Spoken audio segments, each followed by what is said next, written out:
Is Ryan Reeves about to get kicked out of the league?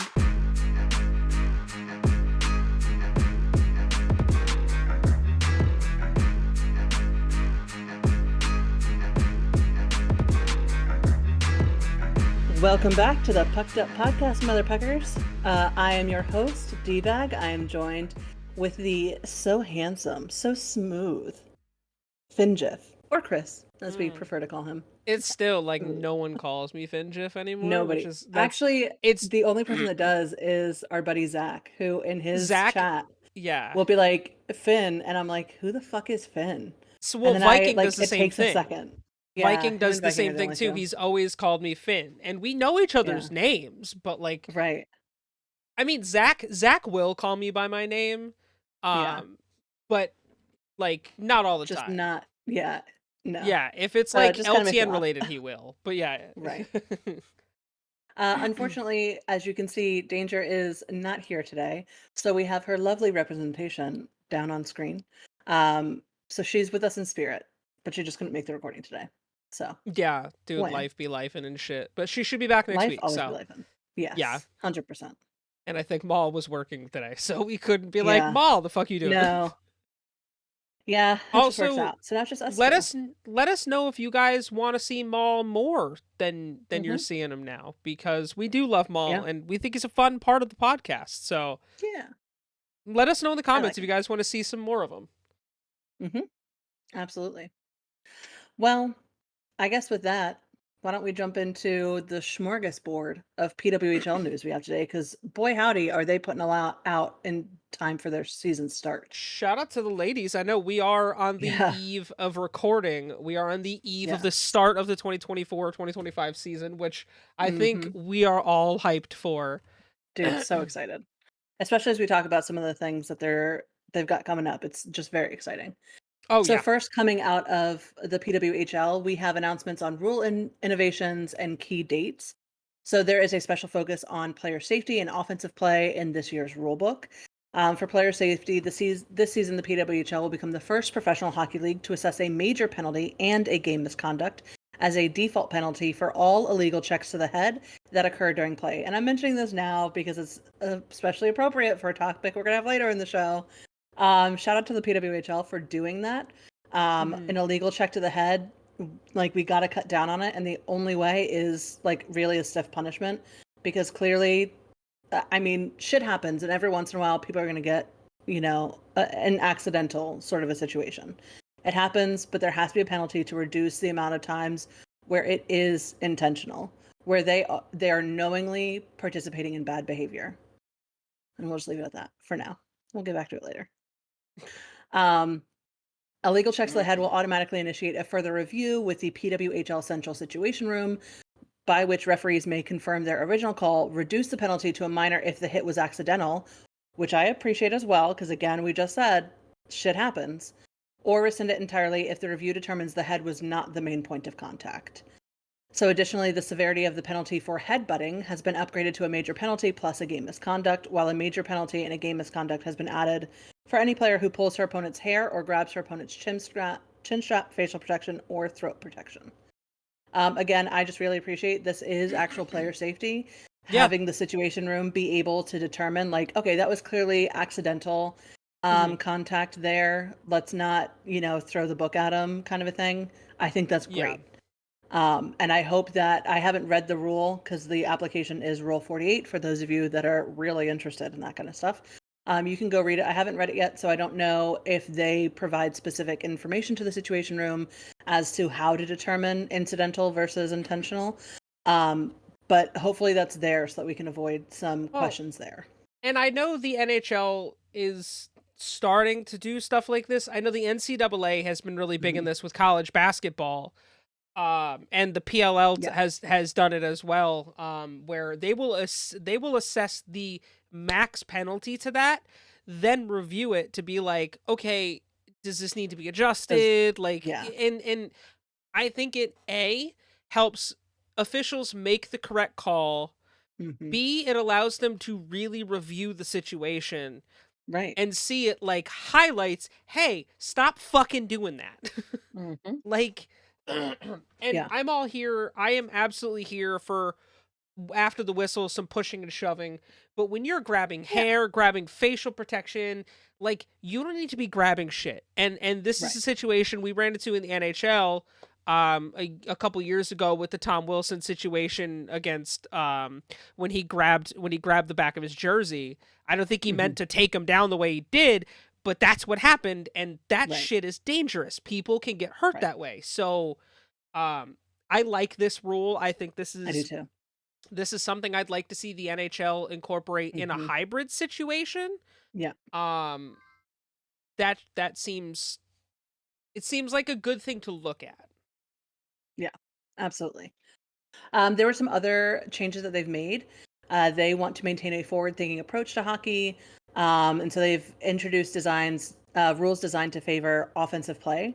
This being what they're calling the no escape rule, Rule 15.5, which requires players on a team that take a penalty, which leads to penalty time on the clock, to remain on the ice until after the faceoff that resumes action.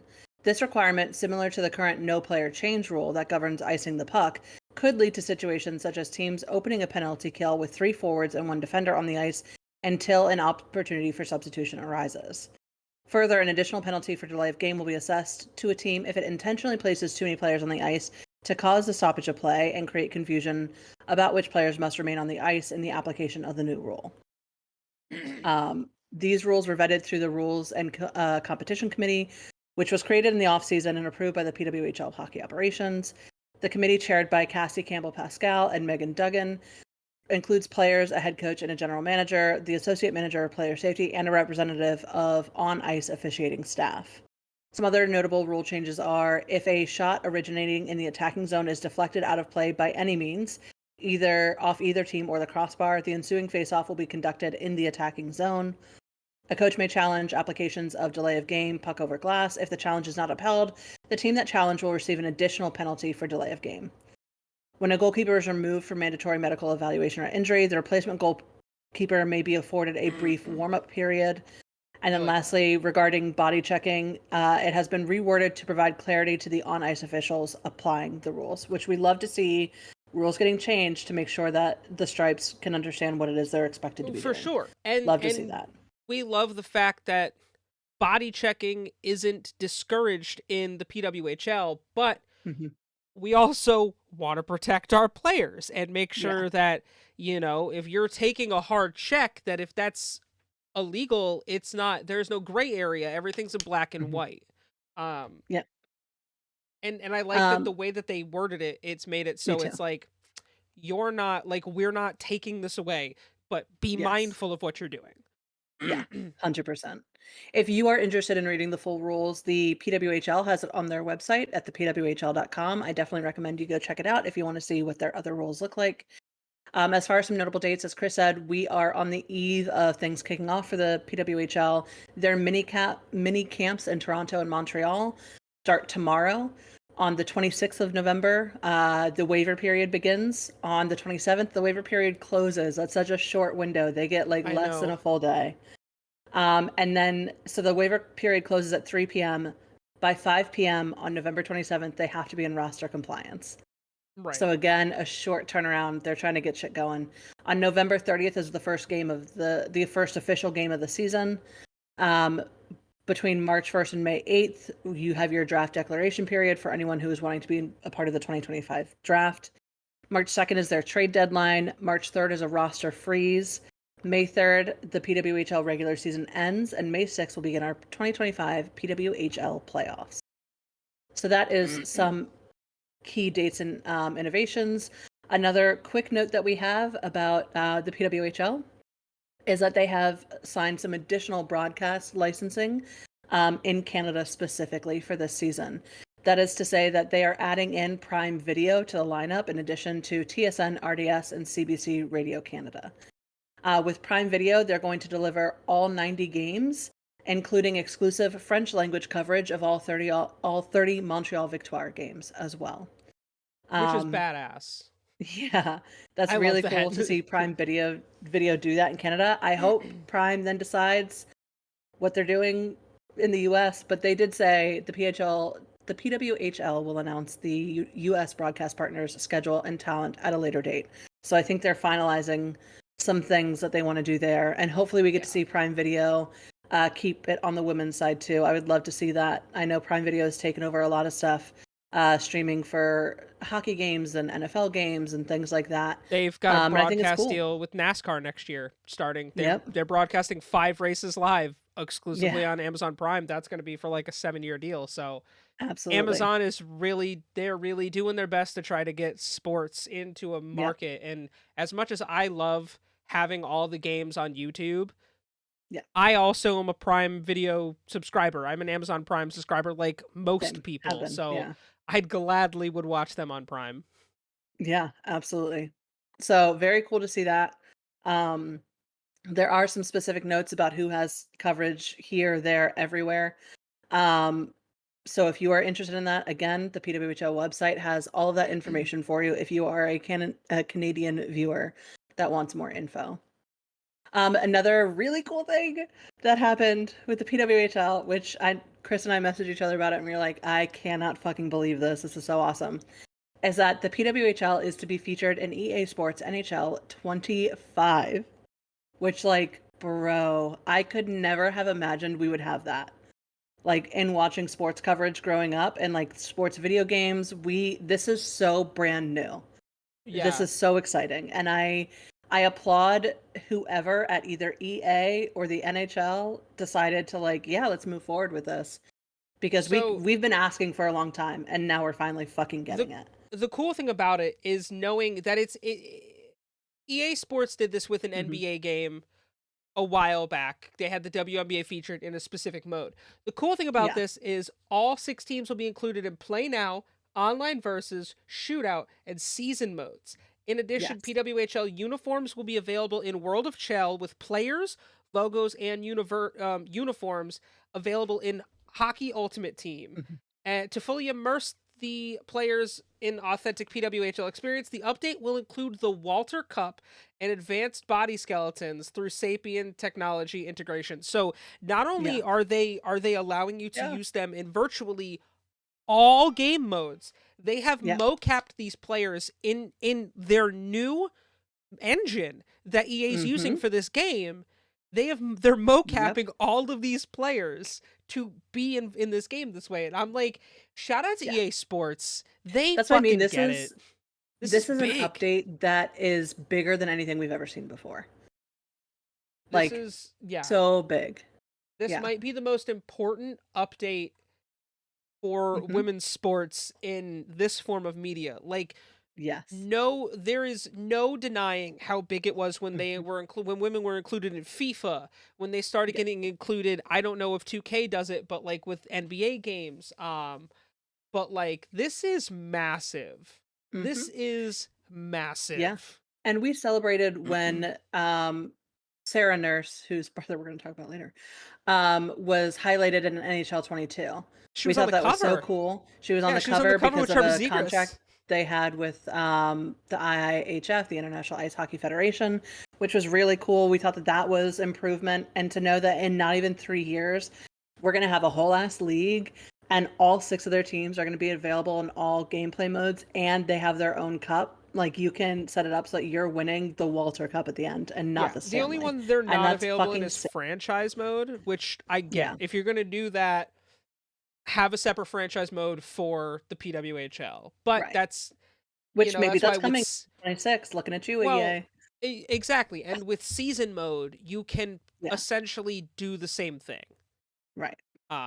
In a sense. I wonder if they'll allow create a team for the PWHL as well. I don't know. We'll see. Because I will spend hours creating fucking teams. I am definitely thinking about getting it, to be honest. I haven't bought an NHL game in I don't know how long for PlayStation, and I'm probably doing it for the holiday update. I heard it is coming out December 5th, by the way. I don't know if I said that earlier or if you said it. So December 5th. December 5th, if you have NHL 25, December 5th is when you're about to get some if you're badass buying it, new content. Wait to buy it until after December 5th. Exactly. Yeah. That way it's just ready to go. And then lastly, in our PWHL news, we do have updates about their takeover tour for the 2024-2025 season. This is a list of all their neutral site games for the year. So the Takeover Tour is a slate of 9 neutral site regular season games that will be played outside the league's current complement of cities. The games will be in a variety of locations across the US and Canada, which I believe the 9 games will be played over a span of 84 days, beginning January 5th, predominantly at venues that are homes to NHL teams. All 6 PWHL teams will participate at least twice, with the Montreal Victoire and Ottawa Charge playing in 4 games, the Boston Fleet and Minnesota Frost appearing in 3, and the New York Sirens and Toronto Senators appearing in 2. Tickets for the PWHL Takeover Tour will be available starting for pre-sale on Thursday, November 21st, followed by general sale on Friday, November 22nd. So those dates are, they're going to be playing at the Climate Pledge Arena in Seattle starting in January, then going to Rogers Arena, Ball in Vancouver, Ball Arena in Denver, Videotron Center in Quebec City. They still don't have a date yet. One of the locations is not listed yet for the Sunday, February 16th game. But then they're going on to Key Bake Center in Buffalo, Lenovo Center in Raleigh, Little Caesars Arena in Detroit, and Enterprise Center in St. Louis. So yeah. 7 out of 8 of those confirmed cities. Do you know what they all have in common? They all have NHL teams playing in them. Not only that, each arena hosts an NHL team. So that's, like we've talked about for the past few weeks and last year, the NHL wants in, so they want in. We haven't heard anything more about the expansion because there's still plenty of time to get applications in. But I expect that we will see in the coming weeks when that application deadline closes. The floodgates are going to open. Well, we're going to see a press release about how many NHL teams and how many cities. Well, so it'll be a couple of different things because they are accepting applications from cities that do not currently host NHL contracts. So that's a big thing to note. But we will get information not only on the number of cities that put in bids, but also on the number of NHL teams that were associated with those bids. I can almost guarantee, and I'm pretty sure the number is going to be massive. I would People be shocked, and they're knocking down the fucking door. I would be shocked if all 32 NHL locations are not on that list, if minus the ones that already have teams. I was going to say the only one I can see that maybe might not be putting in a bid just yet is the Utah Hockey Club because they're just trying to get their own NHL club off the ground. They might rightfully decide that now's not the time to try and add in a women's component. We're going to sit back for a little bit and try it in a couple. And you know what? I respect that. I think that's I think that would be the right choice. That's super fair. I'm hoping Vegas because I do too. We all know how crazy they are about the Knights. Do you understand? They would sell out T-Mobile Arena every fucking game. Yeah. Because Vegas loves hockey. We're going to see so many cool teams, and I think we're going to see maybe some jersey and some name games up a little bit with this expansion draft too. Oh. Because now people know it and see it, and I think we're going to see some cool shit. So I wouldn't be shocked to see your boy there, the owner of the Capitals, at the top of that list because Ted Leonsis. He has been talking hardcore about. He's been talking hard down there. So that'd be pretty fun.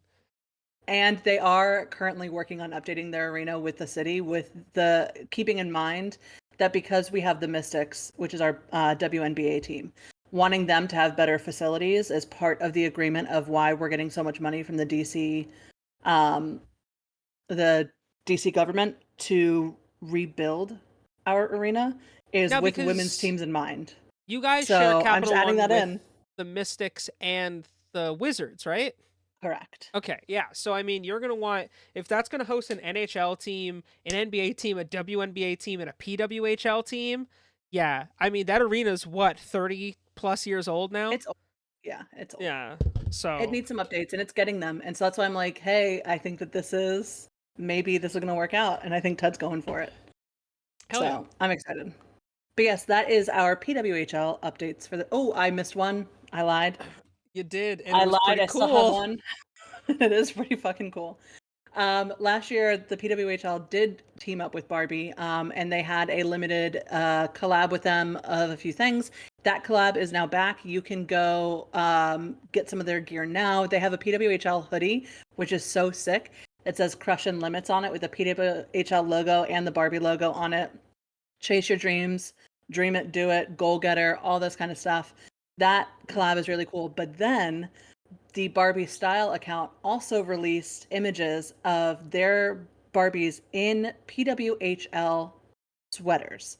So in their official jerseys, we have With Barbies. Now players on the the back, collab mind has, you. Players in the yeah, back of these jerseys on these Barbie dolls.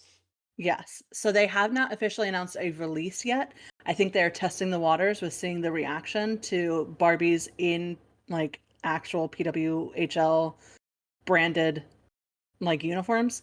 Yeah. But the reaction was so freaking massive. People lost Oh, their it's minds because it insane. was so cool to see Barbies wearing your favorite PWHL players. I think Nurse was on there because, of course, Nursey is always on there. She's an incredible talent. Oh yeah, she's Um, she's the shit. We she's the love Sarah shit. Nurse. Yeah, absolutely.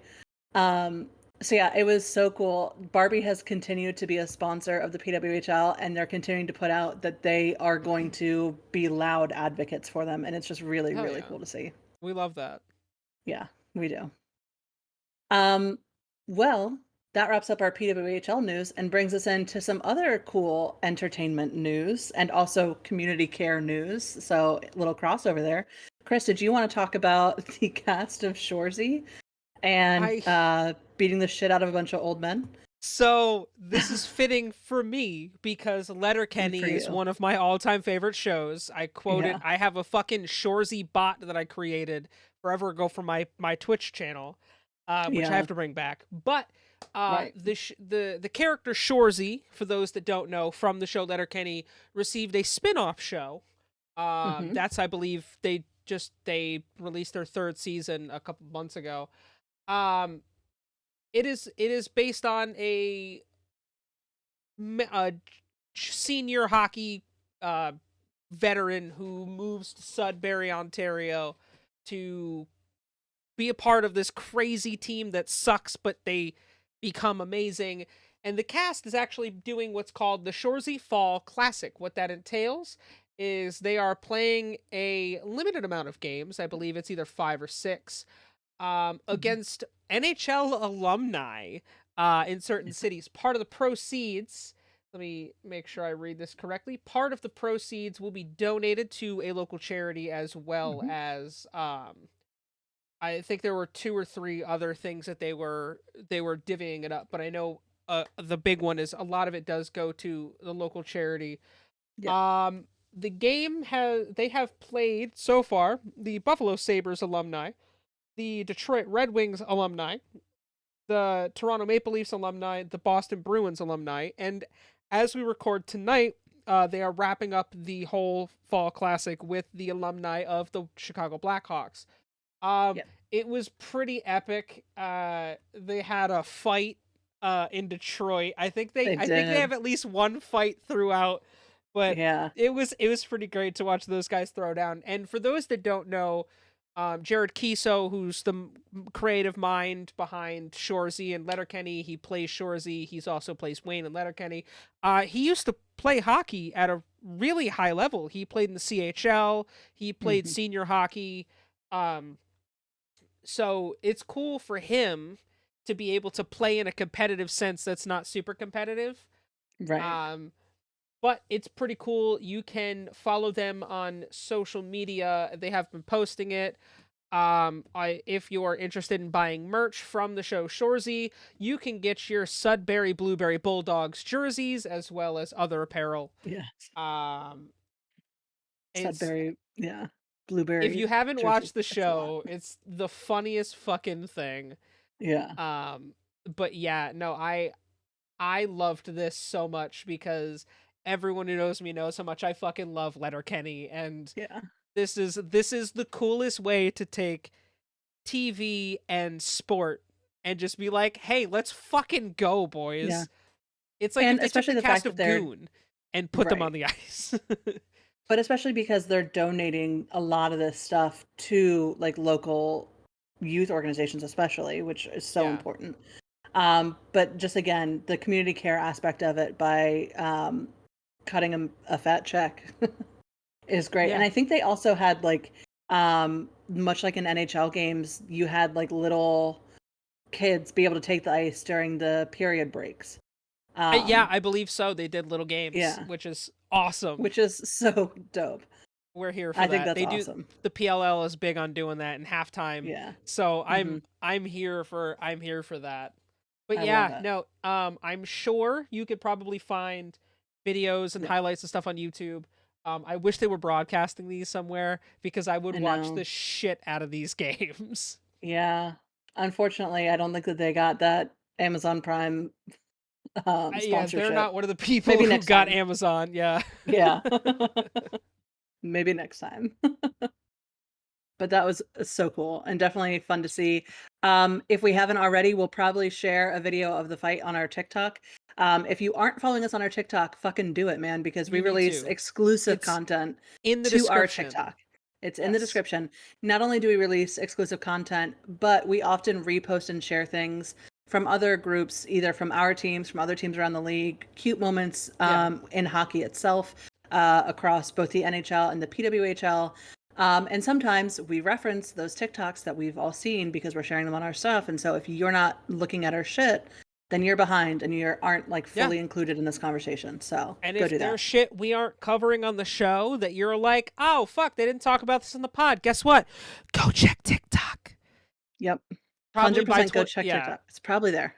And by January 2025, we're looking to have all social media strictly for hmm Pucked Up. We're not breaking away from LTN Media. Don't worry, we all No. still fucking own it. Yeah. But we figure our content doesn't always make sense for what we post on LTN. So, Right. yeah, if you want to Yeah. hear us talk about Ovechkin's injury or something, if we don't cover that today, guess what? Check TikTok. Always check TikTok. That should Always be check TikTok. motto. Yeah, for Yeah. sure. All right. Well, now that you've mentioned one of my players that I'm very distressed about, let's transfer to some happy news because I need to forget about that for the next whatever many minutes that we Sorry, record I this feel you. podcast. One of my team guys got fucking boarded last night and left on a stretcher. Yeah. So Oh God. Oh. I Yeah, we'll feel talk you. about that. Yeah. All right. So we have our 3 stars of the week this week, which we have every week. And like every week, we start with our 3rd star, which this week goes to drumroll, Andrei Vasilevsky, goaltender for the Tampa Bay Lightning. Um, Vazzy is incredible. Yes. He just really is. He Yes. became the fastest goaltender in league history to reach the. It just stops. It There's does. nothing. It just stops. It just stops. I don't know what he was the fastest goaltender achieving. Hold on. Now I have to Google. Shit, I Yeah, should have read this. what the fuck? The fastest Just Google Vasilevsky. goaltender to earn 300 career wins. Okay. No? Okay. Yes. Yes, yes, That yes. makes sense. Yes. That Mhm, makes mhm, sense. mhm. All right. You know what, NHL, I'm going to call you out. This is your fucking publicity thing that you put out. This is your PR statement that I'm reading that forgot to just mention Yeah. an entire point as why he's 3rd star of the week. So Here's get your an shit idea. together, Maybe have NHL. somebody fucking proofread before you post. That way I don't have to like mental breakdown on camera. These fucking guys. Right? All right. So I'm going to Vasilevsky became the fastest goaltender in league history to reach the 300 win milestone, Yes. going 2-0-0 with a .50 goals against average, a .981 save percentage, and 1 shutout as the Lightning won both of their games. Vasilevsky earned this record-setting victory by stifling the NHL's top team, the Winnipeg Jets, who entered the contest with 1 loss in their first 16 games of the season, an incredible stat. We talked about it last week, still incredible this week. Making 23 stops in a 4-1 win. He followed that with a flawless 29 save performance for his 36th career shutout and a 4-0 victory against the New Jersey Devils. The 30-year-old Vasilevsky, who won the Vezina Trophy in 2018-19, owns an 8-5-1 record throughout 14 total appearances in the 2024-2025 season, ranking in the top 10 in the league. And shutouts tied for 2nd with 2, goals against average 3rd with 2.15, and save percentage 7th with .920. So congratulations, Vazzy, for becoming the 40th netminder in NHL history to reach 300 wins, but the fastest one to do it. That Which is is crazy. incredible. That's Yeah. crazy. It's insane. And actually, yeah, never mind. The NHL did put out a separate press release about his 300 wins. So I will go over to that. He formerly it was Jacques Plante as the fastest goalie to reach the mark.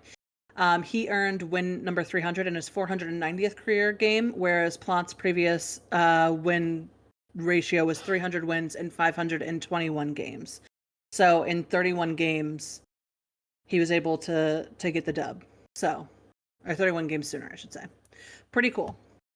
All right, that brings us to our second star of the week, who is Mason Marchment, left winger out of the Dallas Stars. Marchment produced three multi-point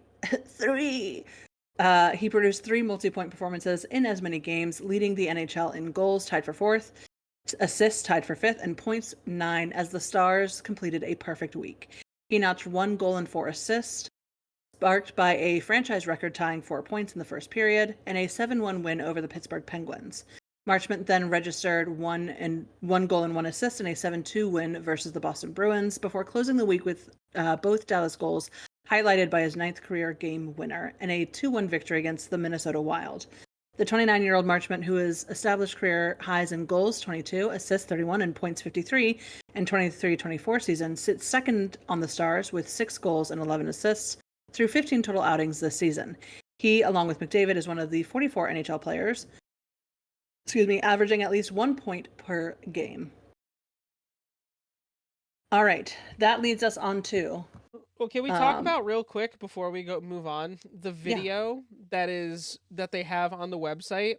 That the thumbnail for the video start is Marchment smiling after scoring a goal and like this 12-year-old Wild fan flipping him off in the background. Yeah.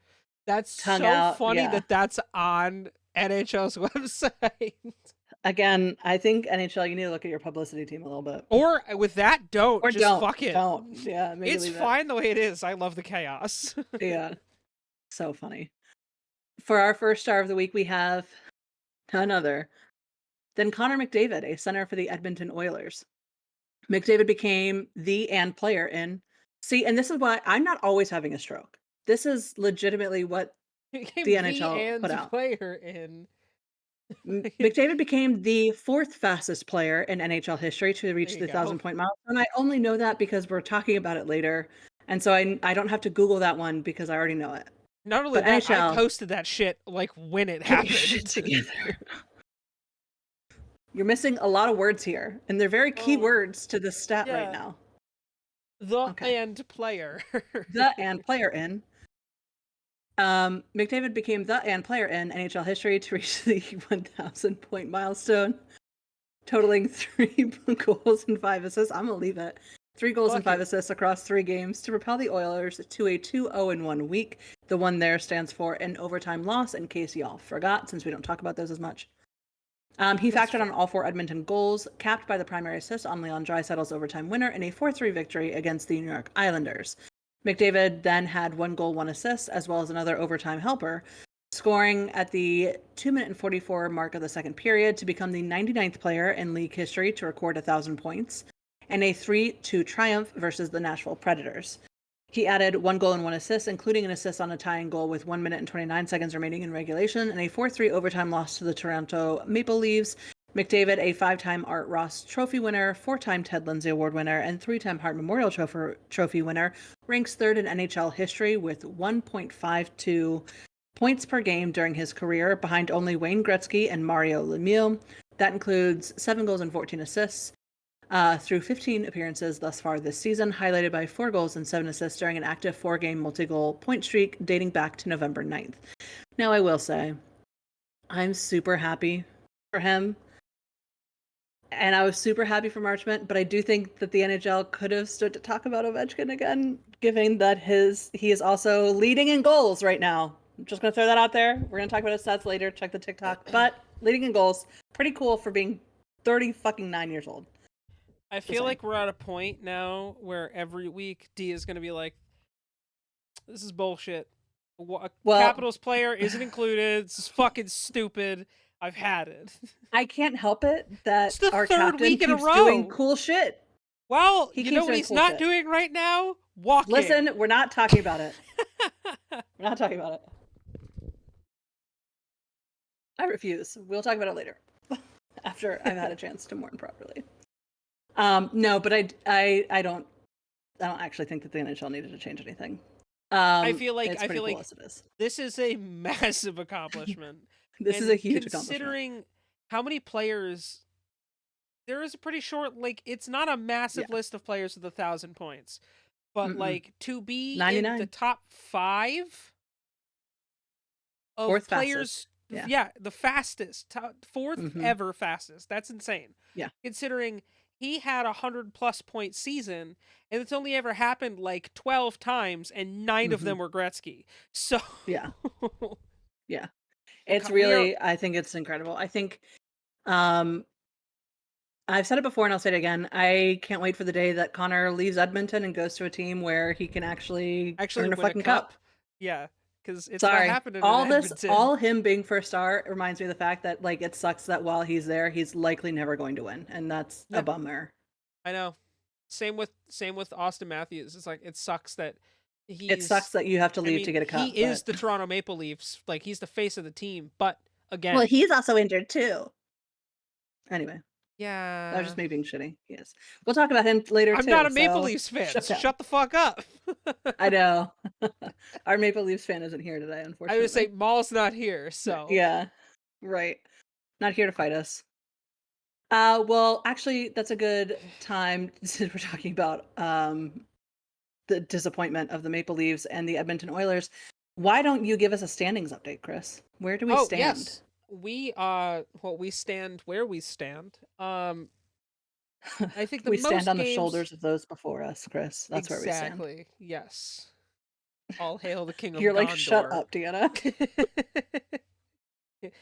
The most games that haven't played so far are New Jersey Devils have played 21 games. So we are about the first quarter of the season. Yeah. We are looking at our division leaders. Will be the Atlantic Division. We'll start with the Eastern Conference, of course. The Atlantic Division is being led by the defending champion Florida Panthers. The Metropolitan Division is being led by the Washington Capitals. Dude, Chris, you upped their fucking roster moves over the summer, and I think this is proof that they actually made some killer fucking moves. I fucking said you guys did what you needed to do.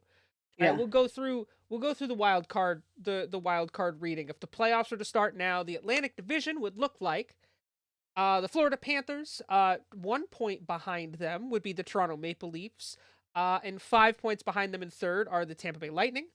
The Metropolitan Division, your top 3 are the Washington Capitals. 1 point behind them is the Carolina Hurricanes, tied with the New Jersey Devils. Your top 2 teams in the wild card position would be the New York Rangers and the Boston Bruins. Love to see it.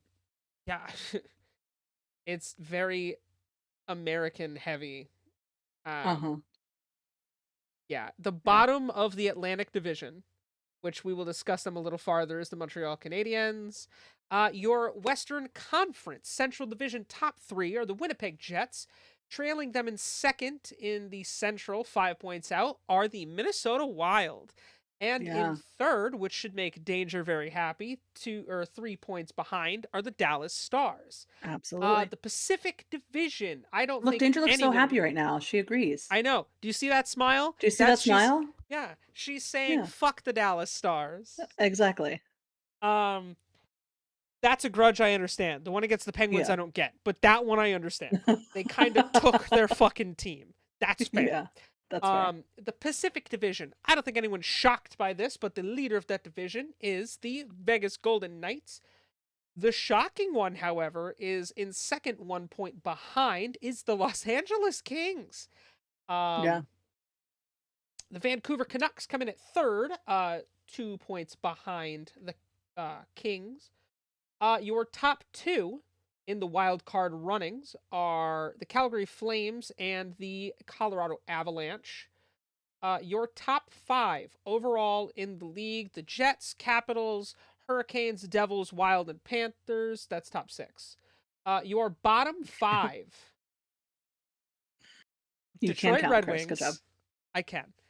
The Detroit Red Wings, Montreal Canadiens, San Jose Sharks, the Nashville Predators, and at the bottom of the league is none other than the Chicago Blackhawks, Can we proving just get a round of one applause for player. Chris not being in the bottom 5? We are Chris's team not in 26th. the bottom 5. I know we're like 2 spots up. You know what? You're out of the basement, bud. You're out of the basement. We're one spot behind my dad's team, so Penguins have 1 point ahead. Yeah.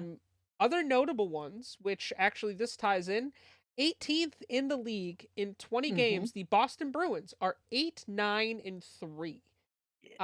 Which that's a perfect segue to discuss that after 2 seasons as the coach, the Boston Bruins have fired coach Jim Montgomery. They are 8-9-3 to start the season. They've lost 4 out of the last 5 games. It is insane to think that they were just immediately getting rid of him like that.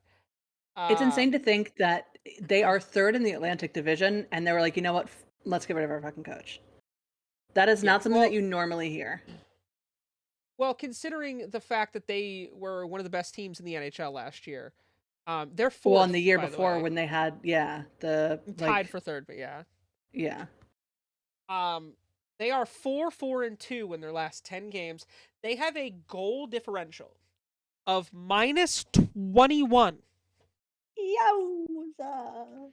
They are 5-4-2 at home, 3-5-1 away. They've obviously, with their goal differential, they have given up 69 goals to scoring 48. Yeah. They have a points percentage of .475. It's not. Look, they just going lost. well What was for it? Boston. 5-1 to the fucking Columbus Blue Jackets. They got their shit rocked. That's and like Columbus, they're what 27th overall in the league right now. Yeah, the fact that which Columbus is not like anywhere close to number 1. Yeah, literally last night they lost 5-1. Yeah. Like I said, it was painful. Keep going back. They lost 3-2 to the Bruins. They are the Bruins. Or not the Bruins. They lost 3-2 to the St. Louis Blues. I'm sorry, someone's sending me a million fucking Snapchats. It's not me. Oh, it's my cousin. Needs to chill the fuck out. They lost 7-2 last Thursday to the Dallas Stars. Yeah. That's insane. I mean, yeah. You had to kind of expect that something was going to be done at some point. I did. If they didn't turn it around, I figured they would think about it. I didn't think they were going to think about it this soon. Yeah, this is fast. I mean, they did add 2 nice big ticket items to the team in the offseason, obviously upgrading with Elias Lindholm and Nikita Zadorov, both coming with nice little price tags. Absolutely. They have been so unbelievably inconsistent. And this is usually we're talking about this in the playoffs, right? Usually that's kind of the thing with them now is they're one of the best teams in the league until the playoffs start, and then they just faceplant when it matters. Joe Sacco will be taking over the team. It was announced as an interim basis. They had announced earlier. Thank you. Shout out to Elliot Friedman for actually tweeting this before it was announced that he was completely fired. But he is now the 11th organization or 11th words. I can't read. I can count, but I can't read. I never learned. Sacco in his 11th season in the Bruins organization since being hired as an assistant coach in 2014. He was the Colorado Avalanche coach from 2009 to 2013 and went 130, 134, and 40. He was a finalist for the Jack Adams Award in the 2009-2010 season. His first with the Colorado Avalanche. After that, they finished from that season, they had finished 43, 30, and 9.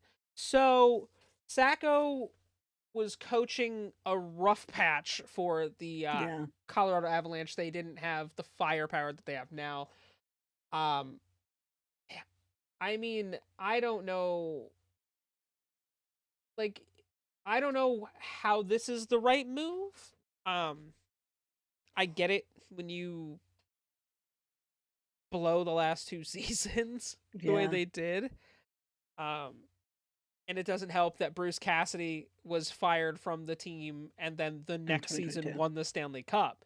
Yeah. That's not Yeah. helpful for them. So I don't know. I'm curious as to what what the thought I is. yeah. Don I Sweeney, mean, call us up. Let us know what you're right. thinking. What's in that brain? They were like, I believe, you know, he's a great guy. He has great and open, honest communication with the players. Like, I mean, when you're firing a coach, you're not usually like, they fucking suck. We hated him. We couldn't wait to get rid of him. But like with some of this stuff, I'm like, then why is he gone? Yeah, this Like, move doesn't make sense. That's where we're yeah, all so confused. yeah, legitimately. We'll see. Yeah, we Do will we see how think that they bring this. in someone else other than Joe Sacco? If Sacco does Like well, before the no. end of the season, I mean. If Sacco helps turn that team around, no. But again, like you said, they're in a wild card hunt to start the season. Granted, yes, it's November and that doesn't mean Yeah, we're only anything. 20 games in, right? But yeah, Yeah. like I don't understand. Yeah, I don't know. Listen, some people should maybe consult with us I before feel making like, moves. yeah, I feel we like need to maybe be that's that what we need friend to. in your ear. Like, what the fuck are you doing, Right. bro? It's a bad idea. Don't do it. Yeah. Um, well, I guess that leads us into a little bit of spicy content that we're going to jump into. Um, that's going to bring us into our question of the week. So, Mhm. we in recent weeks have seen multiple suspensions for illegal checks to the head, most notably Tanner Jeannot and now Ryan Reeves. Fans have disputed if the injured skater, the one who got hit, should be more responsible because a lot of these plays happened when the player with the puck had their head down at some point, Yeah. or if it's on the responsibility of the person doing the injuring to adjust how they're hitting. So the question is, should players like Ryan Reeves be held more responsible for adjusting prior to the hit? Chris, take it away. I mean, Take it to you absolutely. first. I mean, I could see people's point. Yeah. Yes, players should be aware of their surroundings. That is absolutely true. The mentality of, oh, you got to keep your head up. Yeah, if you take a big hit and it's clean, yeah, dude, keep your fucking head up. That's kind of on you. But Yeah. in Ryan Reeves' case, and I hate to single him out because a lot of Well, players do this. I mean, fucking Nick Cousins is another one that we can't fucking stand because he does this shit all the time. But yeah. these are players that are making intentional moves. And this is not the first time that we've seen Ryan Reeves injure someone due to an illegal check. Yeah. If you haven't seen the hit on Darnell Nurse, it was fucking brutal. I'm glad Yeah, it was bad. Darnell's going to be okay. Because he full speed, Mhm. like full speed. And there was a rule against hitting people at full speed. Like if you're continuing to There's a skate your reason why motion it's a and rule. you hit people, there's a reason that you get a charging penalty. Yeah. He led with the elbow, made direct contact with Darnell's head. Like, Yeah. Revo, you've been in the league for how long? You need to be fucking better. You need to Yeah. step up and take fucking responsibility for how you play because there's a reason you only play one shift a game with the fucking Maple Leafs. Mhm. Let's just The say it reason how it why you've is. been shopped around so fucking much. And it's this. Yeah. It's And 100% this. Tanner Jeannot is not necessarily a dirty player. More often than not, I don't believe him to be a dirty player. That hit, however, on Brock Besser, dirty as fuck. He left his Yeah. feet, hit him against the boards. Yeah, that absolutely is warranting. But I believe, yes, players should be held more accountable for their actions by Yep. Department of Player Safety. The perfect example of someone that we talk about all the time, Brad Marchand. Very Yep. much so a Yeah. dirty player who has turned it around in a sense. Tom Mhm. Wilson, as much as I still don't like Tom Wilson, I will absolutely acknowledge the fact that he has gotten a lot better. And he is someone who Yep. has in the past either willingly done some very dirty plays or has lost his temper. He has a very short fuse and Yeah. just loses control of his anger and does stupid shit. Mm-hmm. Now, he has been suspended some pretty heavy fucking suspensions. And he has since taken responsibility, understood, and become more of an asset to his team as opposed to a liability. Right. And that's important, right? You want to be an asset to your team, and you don't want them to look at be like, fuck, he's on the ice, so we might as well get the PK unit ready because we know we're probably Right. going to go down a man for a couple minutes. Yeah. And I'm here for the physicality. I am absolutely here for the physicality of the game, but there's a line and it needs to stop being crossed. And Yeah. I honestly would have been pissed if this was any less than 5 games for Reeves. Same with Jeannot. Like, Yeah. the DOPS needs to It was only fucking 3. do Yeah. something. They need to do Right. something. I can 100%. see the reasoning for Jeannot being 3. I can see that. I I would have liked it to be 5, but I can Yeah. understand 3 is 3. I can live with 3. There's no fucking way I could have lived with 3 for Ryan Reeves because that was insane. No. Very blatant to the fucking head. Like, Mm-hmm. there is no more cut and dry than that. But yeah, I 100%. I think players should, yes, be aware of their surroundings more, but players who decide to make absolutely reckless fucking moves need to be held accountable for that. Yeah. I couldn't agree more. You and I are on the same page about this, especially when it comes to hits to the head. The NHL in recent years has not done enough, in my personal opinion, not the opinion of this podcast, just the opinion of me. They have not done I enough to think combat. I think we all agree. I don't Yeah. think we disagree with you on that. They need to do better. They need to do better. And the way that they do that is, number one, shit like this just should not happen anymore at a professional level. Occasionally, there are times where when you watch the gameplay back, you can see that the player did try to adjust. He just didn't adjust enough. And that kind of shit happens. We all make miscalculations, and I can't get mad at that. When I see the attempt made to change things, to shift so that you are hitting them shoulder to shoulder or whatever, I'm like, you know what? I see that it was a last minute change on the player who was impacted. And like, you have no idea what the other guy's going to do. Obviously, you can only do your best to prevent things. 100% shit happens. This was not a shit happens situation. This was Ryan Reeves doing what Ryan Reeves does. And I think for me, the reason why I particularly usually assign malice to him is because after he had a particularly nasty hit on Tom Wilson, which was intentional, and again, regardless of your feelings about Tom, he then, while Tom was injured, said that's what happens when you run into a lion in the jungle. And Tom that kind of also went to the commentary is fucking not shit. hospital. Yeah, He like went to the I can't hospital after that. stand Like, when you do something that is arguably against the rules and that did injure somebody. Like, regardless of whether or not Tom was able to come back and play, we all know that in the playoffs, people play through a lot of dumbass shit. You injured somebody, and your response is like, "That's what happens when you run to a lion in the jungle."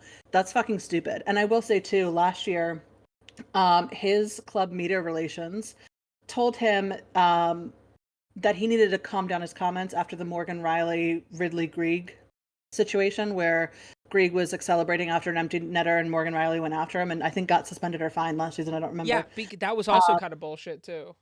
Yeah, Reeves wanted to address it right away and run off at the mouth, and his team was like, "No, you shouldn't." And so then Reeves just went out there and was like, "My team told me I shouldn't be doing this, but I'm going to say it anyway.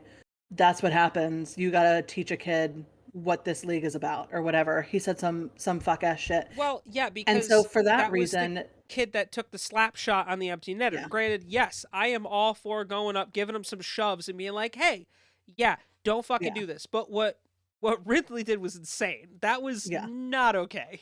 It was not okay. Yeah. Not okay. Or Riley. Riley, yeah. Yeah, did it to Ridley. And so after this, actually, the Leafs told him basically, like, you are not to comment on this until after your sentence is completed. You will not be issuing a comment prior to December 4th. Try us.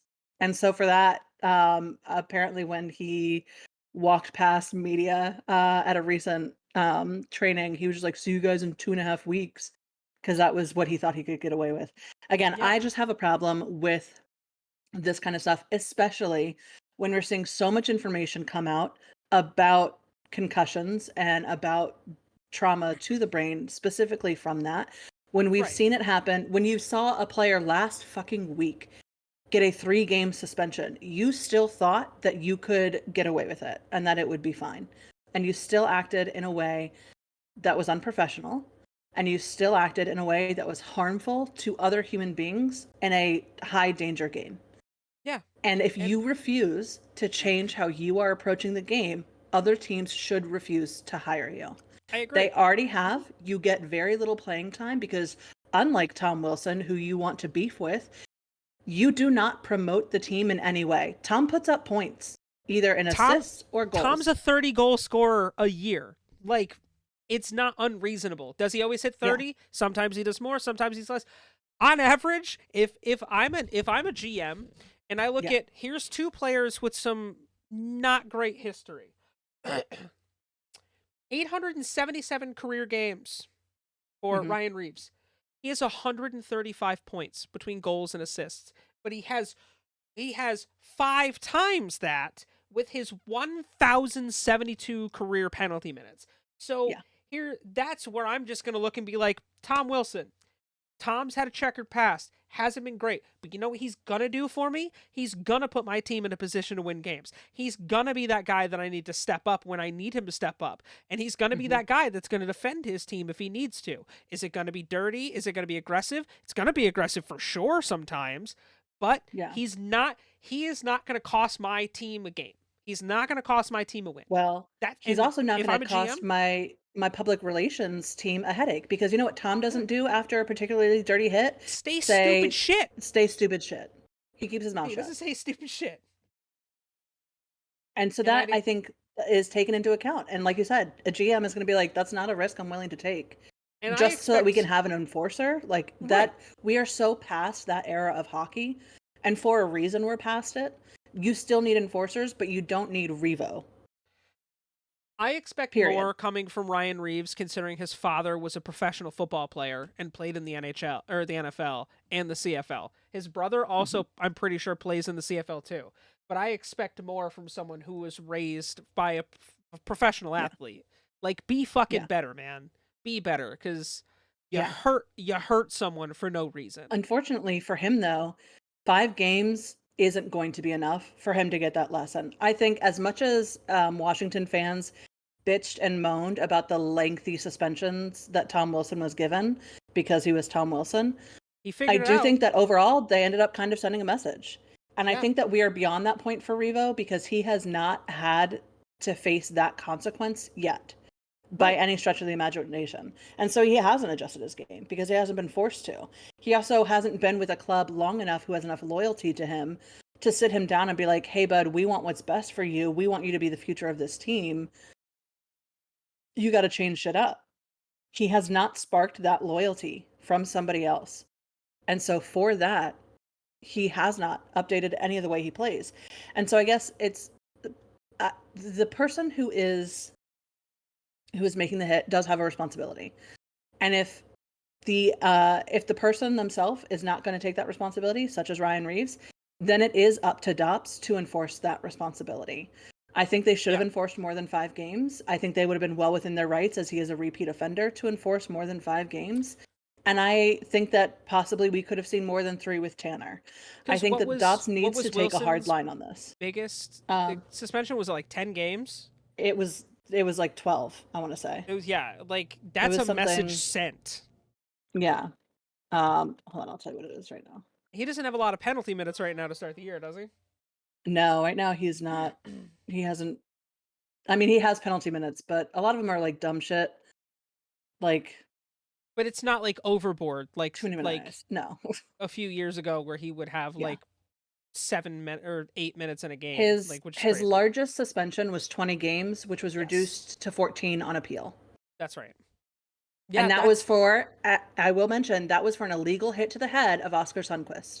Yeah. They sent the message with that illegal check to the head, even though he didn't previously have any illegal checks to the head. He did have a boarding, a predatory hit, and he had a fine for diving and embellishment. Yeah, well, if I remember correctly, Not as Oscar concerned about Sundquist that. didn't play the rest of the season. Yes. So Yeah, that's that a was- message well It was a fucking pretty received. severe, yeah. It was bad. And again, It was bad.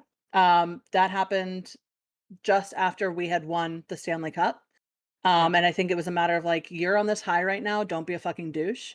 And he listened. And yes, he did then 3 years later in 2021 get a 7-game suspension for boarding, which I think 7 games is a little aggressive because he's Tom Wilson. That can be debated. Yeah, and well, the NHL has But rules for players that are previous offenders, and I get yeah. it.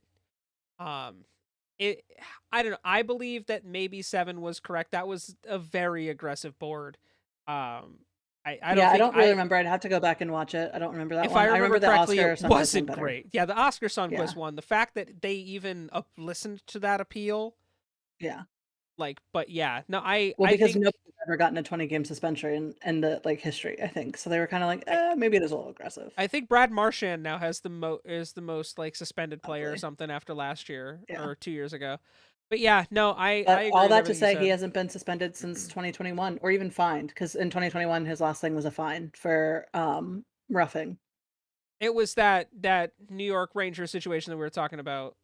But it wasn't against Artemi that he threw around. It was for Yeah, it punching Pavel was. Buchnevich. That's right. Yeah, he just punched Buchnevich in the face. Yeah. So he got a Um, fine for that. yeah, Which but I can't even be mad at. Like that is what it is. I think But Buch he's had it turning coming around. though. To be fair, I think if I remember To be correctly, fair, Buch kind of had it coming. he was getting jumped by 2 different dudes at the same time, and Yeah, so so yeah, he that's kinda had it fair. coming. That's fair. I kinda can't be mad at that as much, No, and that might yeah, just me no. being a homer, and I'm fine with that. Call No, me I a don't homer in the disagree with comments, that's you. fine. If you're being mugged by 2 dudes, someone's getting popped in the mouth. That's fair. But all that to say, again, since even after his 20-game suspension or 14 reduced to 14-game suspension, it was a period of 3 years before he got in trouble again. Yeah. And at the time, team staff and even, Tommy himself was like, "Yeah, I expect better of myself now. I got out of control with my emotions, and I need to be better about keeping those in check." And since then, we're now in 2024. Granted, we're only how many weeks into the season? Well, Since then, we haven't seen him lose his shit like that not because he's only taken that, active I stuff was gonna to say, keep it in I'm check. pretty sure he's openly talked about him going to therapy after all that's happened too, if I remember correctly. Possibly, I don't Um, know. but like, yeah, this is the sad part is we fucking talk about this every week, and we are such Yes. big advocates Yeah. for development and safety of traumatic brain injuries. I know myself have had several concussions. Yeah. You played lacrosse. I can't imagine you didn't have one or two. Actually, I Um, didn't. that's Not until I started coaching. I had my first ever concussion as a coach. oh, Yeah, that's I you're actually fucking lucky. wasn't paying attention on the field and got beamed in the head with an errant pass. Yeah, and lacrosse balls, if you don't know, lacrosse That balls shit hurts. fucking hurt. They hurt a lot.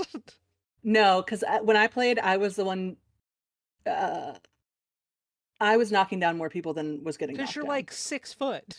I was taller than everybody, and, my legs are built like tree trunks, so How the sport, yeah, how athletes differ. My legs are also yeah. built like tree trunks. I'm solid. But You've met you're me in person. also I'm also teensy five tiny. two.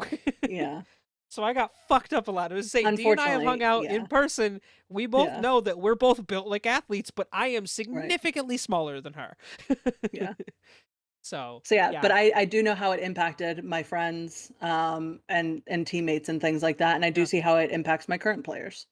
yeah. So, It's brutal. It's brutal. it's So terrible. yeah, Yeah. Dops be better. Ryan Reeves be Be fucking fucking better. better. Yeah. Otherwise, you're gonna be the next one boxing Jake Paul. Actually, that would be the one time in my life where I'm actively rooting for Ryan Reeves, where I I feel like want him to everyone beat the does. shit out of somebody. That would be the one time Well, I mean, I would happily do it. he Gotta be can only honest. beat up on old men, so Yeah, true. Jake fuck you, Paul would Jake Paul. never. Fuck you, Jake Paul. Jake Paul would take one look at a Reeves like fight compilation and be like, you know what, I think I'm good. Yeah, Think I'm and good. then we'd all be like, "You see, Jake, that's a real man." Yeah. All right. Well, since we've talked about the Ryan Reeves suspension, let me fill you in on the details. Ryan Reeves was suspended on November 16th or on November 17th for a November 16th illegal check to the head of Darnell Nurse. He was suspended for a total of 5 games and he forfeits $35,156.25 in salary. I want to pause here because we're just shitting on him, and I'm going to take this opportunity to shit on him just a little bit more. He forfeited $35,000 in 5 games. Tanner Jeannot in 3 games is forfeiting 41. I think that tells you about the value of him as a player. His own organization can't pay him very much money to be on the ice because he is not a benefit. So just going to put that out there. 1.35 AAV. Yeah. That's what he's making. 3 or 4. And that's just because he's old mil and contract. been in the league for a bit. Yeah.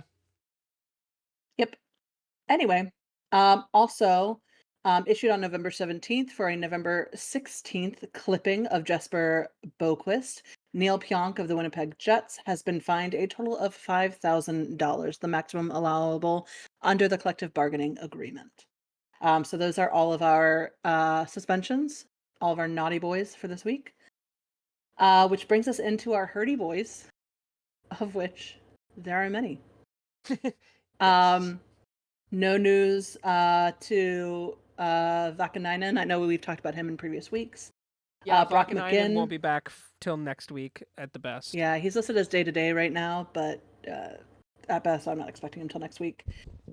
Brock McGinn, also low body injury, day-to-day. Mason McTavish, upper body injury, expected out till at least November 22nd.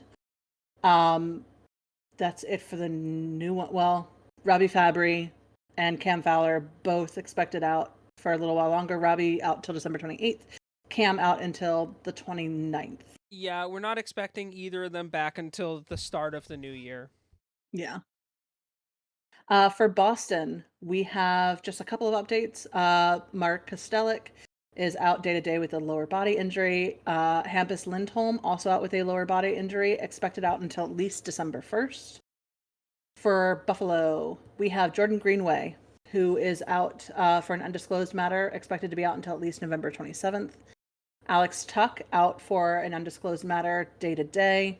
Tage Thompson still out with that lower body injury and was expected to return tomorrow, but we have not seen any updates on his progress. So that might be getting extended.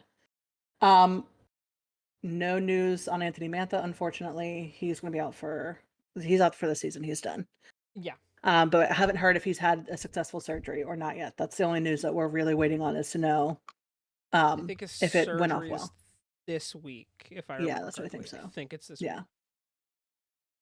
Out of Carolina, we have 2 updates. Frederick Anderson still out with that lower body. His updated date is now November 30th. I don't think that's happening. Seth Jarvis, which is unfortunate for them, is out with an upper body injury, expected to be out until November 25th as well. For Chicago, we have Peter Mrazek, who is out for personal reasons. I think it was a birth of a child, maybe? I believe so, because he's only out for 2 days. I will follow. Yeah. And then we have Seth Jones, who's out for a foot injury, out until November 29th. We have, for the Colorado Avalanche, we have Alexander Georgiev, who's out for an upper body issue, expected to be out until November 21st. For the Columbus Blue Jackets, we have Kent Johnson, who is out for a shoulder injury, expected to be out until November 23rd. No news out of Detroit. We have out of the Edmonton Oilers, Darnell Nurse, obviously, with that upper body injury from the Ryan Reeves hit, expected to be out until at least November 29th. We will see if that date stays the same. Victor Arvidsson is also out with an undisclosed injury and is out day-to-day. For Los Angeles, we have Caleb Jones out with an upper body injury, expected to be out until November 23rd. Darcy Kemper, an undisclosed injury, expected to be out until at least November 23rd as well. We have actually quite a few people came off of the injury list for Minnesota. Minnesota, like 2 days ago, was looking pretty hurt. And now all we have left is, yeah, they were in some pain. But now it's just Matt Zuccarello, who's still out with that lower body injury. Expected to be out until December 12th, so that's quite a big time to be out, to be without Zuck, but at least you got the rest of your team back. That helps. That really fucking helps. For the Montreal Canadiens, we have Raphael Harvey-Pinard, who is out with a leg injury, expected to be out until at least December 3rd. For New Jersey, we have quite a few injuries. Nathan Bastian, who's out for a jaw injury, expected to be out until November 27th. Timo Meyer has a back injury and is out day-to-day. Brett Pesce is out with an undisclosed issue day-to-day as well. The New York Islanders, we have Mike Riley out with a chest injury, expected to be back and not inspected back until February 23rd. So his chest-related issue, I don't know if he tore a pec or what, but has him out for several months now. We have for the New York Rangers, Philip Cheadle has an upper body injury, expected to be out until at least November 21st. For Ottawa, we have Noah Gregor, who has an undisclosed injury and expected to be out until at least November 21st. I just lost everything. No, there we go. So I just said Noah Gregor. So now we're on to Philadelphia. They have Jamie Drysdale is out with an upper body injury, expected to be out until at least November 20th. Samuel Ersson is out with a lower body injury, expected out until at least November 29th. Cam York out with an upper body injury, expected to be out until at least November 20th. Emile Andre, undisclosed issue, day-to-day. For the Pittsburgh Penguins, we have Kevin Hayes out with an upper body injury, expected to be back on November 27th. Blake Lizotte expected to be back from his concussion by November 22nd. We'll see. Chris Letang is out with an illness, expected out until November 22nd. Cody Glass out with a concussion, expected to be out until November 22nd. The San Jose Sharks. We have Marc-Edouard Vlasic, who's out with a back issue, expected to be back on the 25th. Nico Sturm out with an upper body issue, expected to be out until at least November 23rd. Vitek Vanacek out with an upper body issue, day-to-day. For Seattle, we have Jordan Eberle, who's out with a lower body issue, day-to-day. For the St. Louis Blues, we have Nick Leddy out with a lower body injury, expected to be out until at least November 21st. Pierre-Olivier Joseph out with a lower body issue, expected to be out until at least November 21st. For Toronto, we have quite a few injuries as well. Unfortunately, we did talk about Max Pacioretty and his injury. He has a lower body injury. His date has been pushed back to December 10th. Austin Matthews, who we're going to talk about in our shorts content, go watch TikTok, out with an upper body injury, expected to be out until at least November 24th, but we just heard that he's getting surgery in Munich, so I don't know if he'll be back. We'll see. Cal Jarnkrok is out with a groin injury, expected to be out until at least January 2nd. David Kampf is out with a lower body injury, expected to be out until November 24th. For the Utah Hockey Club, who one of my favorite groups loves to call them the Utahns, which I think is so funny. Utahns. The Utahns have no new injuries. Out of Vancouver, we have a few. We have Derek Forbort, who is out with a knee issue, expected to be back on December 6th. Brock Besser, still dealing with an upper body injury, expected to be out until at least November 29th. JT Miller is out for personal reasons. We're going to discuss him later. He's expected to be out until at least December 3rd, though it is noted that it is actually sort of indefinitely at this time, but no sooner than December. Right. And then Connor Garland, also out with personal issues, listed as day-to-day. For the Vegas Golden Knights, we have Nicholas Hague, who's undisclosed, expected to be out until at least November 20th. Victor Olofsson, who's out for a lower body injury, expected to be out until at least November 25th. Mark Stone out for a lower body injury, expected to be out until at least November 23rd. Ben Hutton out for an upper body injury, expected to be out until at least December 12th. For the Washington Capitals, we have Sonny Milano, who's out with an upper body injury, expected to be out until at least November 21st. And then for the first time in so long, we have Alex Ovechkin, who was out with a lower leg injury and expected to be out until at least November 27th after he had a collision with McBain. It was not his fault. It really isn't, but people hate McBain right now. Yeah, accident happened. It wasn't accident intentional. It was not intentional. You feel bad. But it just came at the worst fucking time because this man was on a hot streak like no other. He was about to get possibly 2 hat tricks in back-to-back nights. He had already scored 2 goals that night and definitely was having options for a third. And so yeah, Ovechkin has only had missed 35 games due to injury in his entire career. That is an incredible stat. That It's nuts. It's that's nuts. insane. So we'll see we will count how many he is out this time, sending him the biggest amount of well wishes possible. My Yes. team is very sad. Very, very sad.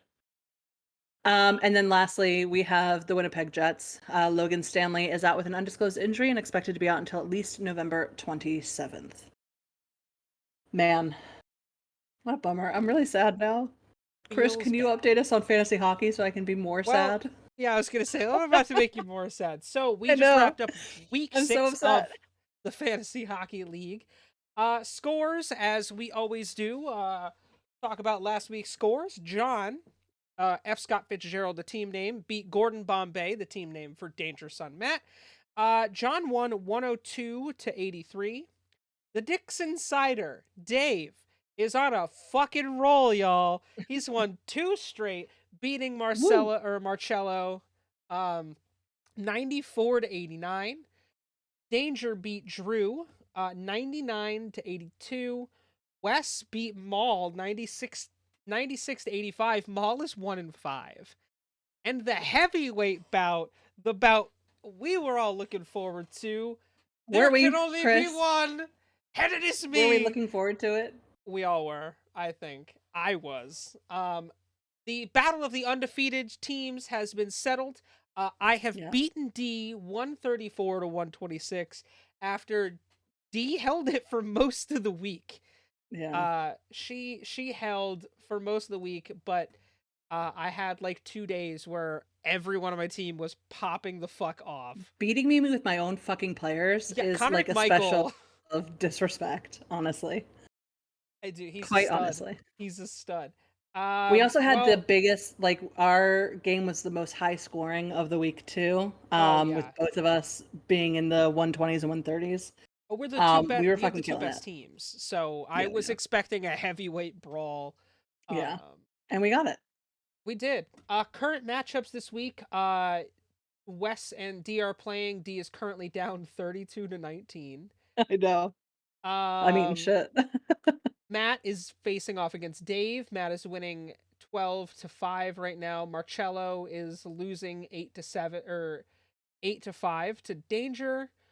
Um, Drew is facing off against Maul. That is a 7 to 6 game right now, Maul. And I am facing off against John. I am winning 13.7 to 12.9.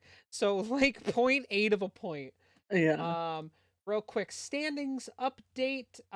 D and I sit at the top of the East and West respectively. Breaking Um, that tie that we had, you are officially first. I I mean, am you were kind of always officially officially first. first by points, but now you're officially first also by games. And I now have a 99% chance of making the playoffs. And I'm only at 92. There's an 8% chance that I fucking don't, which is insane.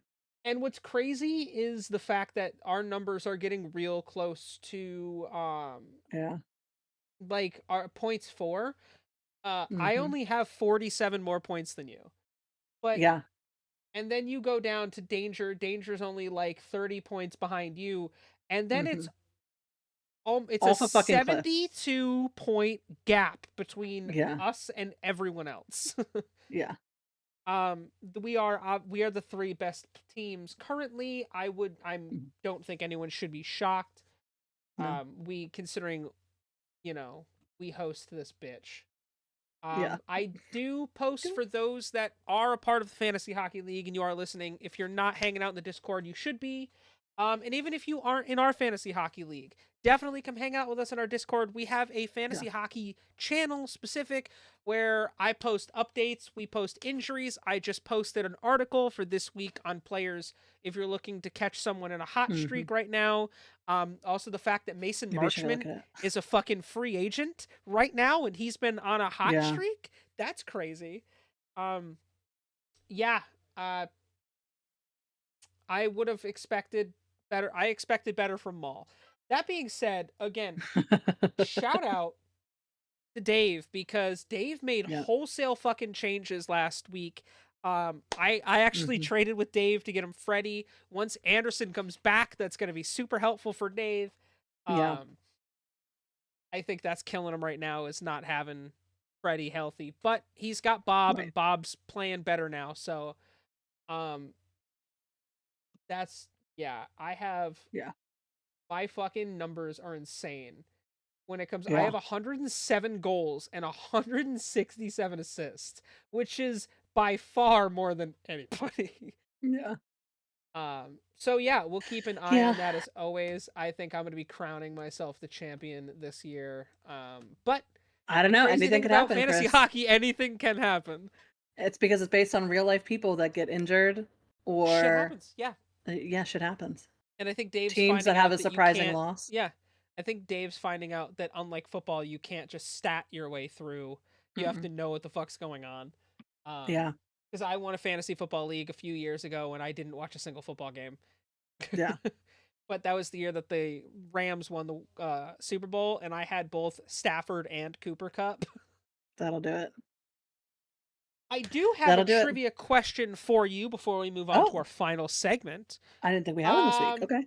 Great. we all know about my all-time favorite hockey player, Teemu Selanne, Yeah. and that he holds the record for most goals by a rookie in a season. Do you know the number of goals he scored in 1993 with the Winnipeg Jets? It's a stupid fucking number. I'm gonna say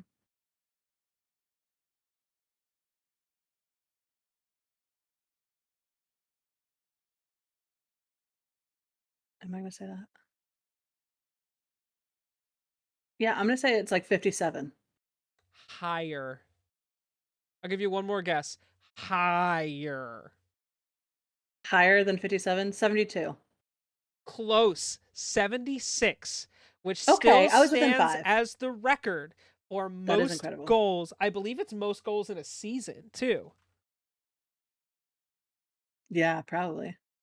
But That's yeah, insane. or no, I'm pretty sure No, Gretzky did had something fucking stupid. 92. Yeah. 92. But yeah, most goals scored by a rookie was Teemu Selanne in 93 with the 76 original is Winnipeg wild. Jets. 76 is nuts as a rookie. Yeah. Even as like um not a rookie, 76 is still pretty fucking 76 wild. is ridiculous. Yeah. We almost saw that last year with Austin Matthews, but he stopped at Yeah. 69. I know. He realized I can't score anymore. He was like, "You know what? Got I'm to gonna hold take it on to it. easy." Yeah, Yeah. yeah, we're gonna coast. We're gonna coast. We're definitely gonna coast.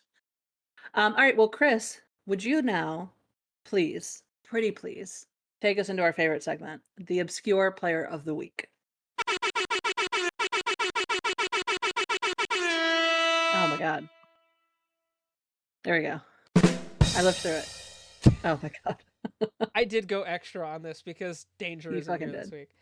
Yeah. Our obscure NHL player of the week isn't really someone I'd say that's obscure. It's actually someone that I hope people know It's not this name obscure at right all. now. Yeah, maybe. I would say you hear his name very frequently, but it is a Yeah. one Rick Tocchet. Um, Never heard of Born him. 1964, Scarborough, Ontario. I'm sorry. Sorry to my Canadians. I love you guys.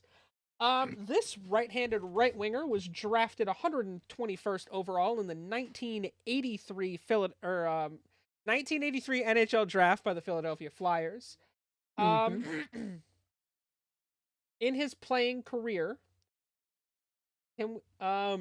he had 1,144 career games, Hmm. 400 career goals, 512 assists, 2,972 penalty minutes. Yeah. Yeah, it's pretty insane. Yeah. He is the franchise leader in penalty minutes for what team?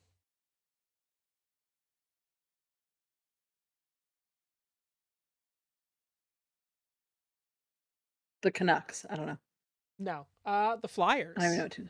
Oh, there you go. He played the majority of his career with the Flyers. He also played I had no 3 idea. years with the Penguins, 2 years with the Kings, 2 years with the Bruins, 13 games with the Washington Capitals. He Oh yeah. played he played He was there 3 for 5 minutes, seasons. literally. Yeah, he got traded in the middle of the season from the Bruins to the Capitals. Yeah. 3 seasons with the Coyotes and finished out his last 3 years of his playing career with the Philadelphia Flyers, which is where he spent the majority of his career. He is the current coach of the Vancouver Canucks, if you didn't know.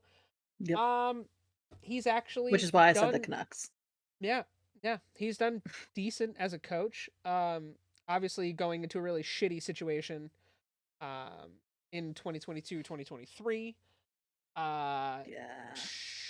Yeah, he had 4 seasons as a coach with the Coyotes and 2 seasons with the Tampa Bay Lightning. Mm-hmm. He is a 5-time All-Star, 4 as a player, 1 as a coach. There you go. He is a 2-time Stanley Cup or 3-time Stanley Cup champion. 1 as a player with the Pittsburgh Penguins and 2 as an assistant coach. Last year's Jack Adams Award winner, he was entered into the Flyers Hall of Fame in 2021 and is a 2-time Canada Cup winner. Also, he is the all-time leader in the NHL in Gordie Howe hat tricks. He There you has go. 18. For those that don't know what a Gordie Howe hat trick is, it is a goal, an assist, and a fight in one game. Gordie Even Howe though Gordie famously had never did 2 of that. them. He had Yeah. 2. 1 Gino, 1 Apple, 1 Tilly. We're in. Yeah. So yeah, that's normally this is our segment where we talk about, oh, what's he up to? Well, you can see what he's up to. Just go watch the Vancouver Canucks. Watch NHL on any given he, week. Yeah. He is the current bench boss. Yeah. Yeah, I mean, fuck yeah, shout out Rick Tocchet. I think this is the first time that we've done like an active coach. Yes, yeah, it is. And this continues our Everyone else trend is real of estate agents. franchise or homeless apparently. Yeah. As in one of our last, I think it was Most last recent, 2 weeks yeah. ago. Yeah. Yeah, he was definitely a fighter. He was definitely a Yes. tough guy.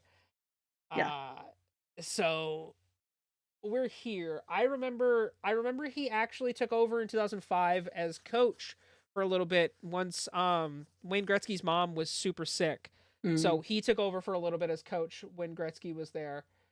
The team was 2-3 under his coaching. He doesn't have a great coaching record all time, but he was also the coach of the Coyotes for 4 years, and they were shit.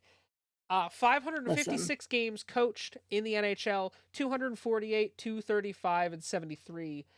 His 2 playoff appearances. Oh, there you go. So shout out Rick Very Tocchet, nice. Well, thank you. Obscure NHL Player of the Week. Thank you, Chris. If you have any suggestions for who you want to see us talk about in Player of the Week, please send them to us. Comments, emails, carrier pigeons, whatever. Also, if you have a question of the week that you would like us to answer, also let us know. And then also, I have a question for you this week. Not you, Chris, you commenters. Who do you think Chris and I could take in a fight? In a hockey fight? Let us know Everyone. which NHL player I'll fight you think we could take. I'll fight fucking McElrath. I'll fight everyone. Let's go. I'll fight everyone. Let's go. I'll fight everyone at the same time. Yeah, just let us know who you think we could fight. I want to hear from the people. And I fully expect mine to be someone who has like never thrown hands before, because you're like, yeah, we don't know what he could do. Maybe you could beat him. I could beat up Connor Bedard. I could 100% beat up Connor Bedard in a fight. Yeah, I could beat up Connor Bedard too. I don't know. Connor seems to be getting scrappy now. Well, I don't think he has the female pent-up rage that I have. You I think very that'll much be so the have advantage. some pent-up rage, which is a little scary. Yeah. A little scary. 100%. Anyway, thank you guys so much for joining us. Please remember to like us on whatever platform you are listening to this on. Comment if you wanna get involved. And follow us as well so you can be updated every time we make a new post. If you're not following us on TikTok, get on that. You're missing out on some great content. Yeah, 100%. It is Pucked Up Podcast on TikTok, I believe. Yeah. So follow us there. Otherwise, we will see you mother puckers in the face-off circle next week.